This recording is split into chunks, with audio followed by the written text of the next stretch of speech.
विधानसभा में 2 दिवसीय orientation programme प्रबोधन कार्यक्रम में लोकसभा स्पीकर ओम बिरला मुख्य अतिथि रहे। प्रबोधन कार्यक्रम की शुरुआत राष्ट्रीय गान से हुई। मुख्यमंत्री हरियाणा नायब सैनी हरियाणा विधानसभा स्पीकर श्री हरविंदर कल्याण ने लोकसभा स्पीकर का स्वागत करते हुए कहा, जन गण मन अधिनायक जय हे भारत भाग्य विधाता,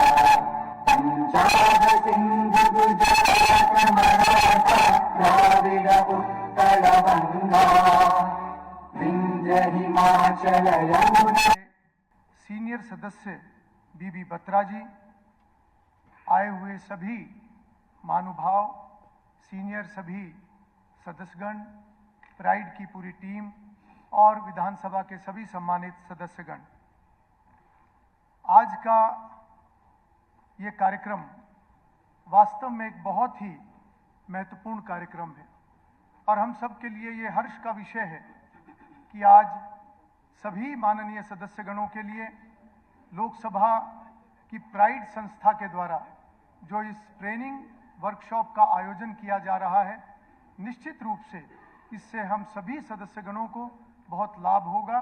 इसके लिए मैं माननीय लोकसभा अध्यक्ष श्री ओम बिरला जी का बहुत बहुत आभार व्यक्त करता हूं, जिनके नेतृत्व में आज पूरे देश के अंदर किस प्रकार से विधायी संस्थाएं मजबूत हों, किस प्रकार से विधायिका और प्रभावी हो, ये एक ऐसा अभियान चला हुआ है जो निश्चित रूप से बहुत सराहनीय है। हम ट्रेनिंग के महत्व को समझते हैं। मुझे लगता है कि कोई भी व्यक्ति, चाहे वो किसी भी क्षेत्र से हो, किसी भी आयु से हो और किसी भी स्तर, जब तक वो सही तरीके से ट्रेंड ना हो, अपने कार्य में पूरे तरीके से निपुण ना हो, मुझे लगता है कि कहीं ना कहीं जो परिणाम आने चाहिए उसमें कमी रहती है। ये सही है कि व्यक्ति की मेहनत, लगन, निष्ठा और ईमानदारी से परिणाम आते हैं, परंतु ये भी असलियत है कि अगर व्यक्ति को अपने विषय की गहन जानकारी हो, काम करने के तरीके की जानकारी हो, किस प्रकार से हम अपने विषय को आगे बढ़ा सकते हैं, जब तक इस तरीके से हम निपुण नहीं होंगे, जब तक इस तरीके से हम ट्रेन नहीं होंगे, तब तक और बेहतर परिणाम मैं समझता हूं कि वो बहुत मुश्किल है। इस नाते से आज का ये ट्रेनिंग सेशन सभी हमारे माननीय सदस्यगणों के लिए बहुत लाभकारी होगा। उल्लेख करना चाहूंगा, जो समूहों की बैठक वहां पर विधायकों की होती है, सदस्यों की होती है, उसके अंदर चाहे वो उम्र के हिसाब से है, चाहे उनके प्रोफेशन के हिसाब से है, अलग अलग समूहों की बैठकें और उसमें चर्चा करके अलग अलग विषयों पर निष्कर्ष निकालना, निश्चित रूप से हम इस दिशा में हरियाणा विधानसभा को भी हम आगे बढ़ाने का काम करेंगे। मैं अंत में सभी का आभार व्यक्त करते हुए इतना जरूर कहूंगा कि आज एक महान सदन के सदस्य के रूप में हमें एक बड़ी सोच के साथ आगे बढ़ना है। ना केवल हमारे सामने जो एक लक्ष्य रहता है अपने विधानसभा में, जो हम एक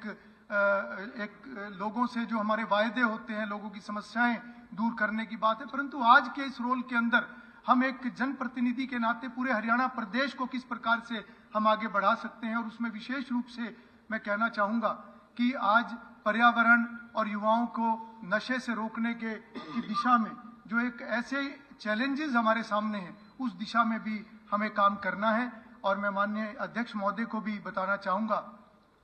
कि हमने ये योजना बनाई है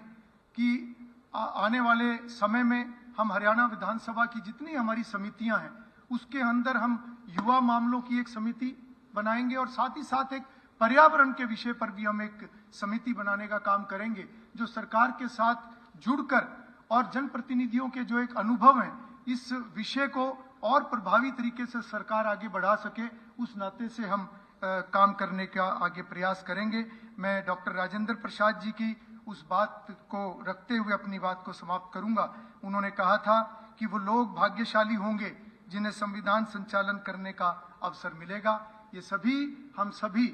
एक उस नाते से एक बहुत ही भाग्यशाली लोग यहाँ पर हैं और आने वाले समय में जो एक संकल्प 2047 में विकसित भारत बनाने का है, उस सबके अंदर हम अपनी सहभागिता सुनिश्चित करें। इन्हीं शब्दों के साथ मैं पुनः माननीय लोकसभा अध्यक्ष जी का यहाँ पर पहुँचने पर बहुत बहुत स्वागत करता हूँ और सभी अध्यक्ष अपने सदस्यगणों का आभार व्यक्त करता हूँ, क्योंकि 14 और 15 तारीख को बहुत ज़्यादा शादियां हैं, बहुत सारा एक सामाजिक, हर जनप्रतिनिधि के कम से कम 50-50, 100-100 निमंत्रण एक एक दिन के होते हैं। उसके बाद भी सभी माननीय सदस्यगण यहाँ पर आए हैं। मैं विशेष रूप से आप सभी का आभार व्यक्त करता हूँ और उम्मीद करता हूँ कि 2 दिवसीय ट्रेनिंग सेशन से हम बहुत कुछ सीख कर जाएंगे और एक अच्छे लेजिस्लेटर आने वाले समय में हम बने, उस नाते से हम बहुत ध्यान से हर टॉपिक को सुनने का काम करेंगे। बहुत बहुत धन्यवाद।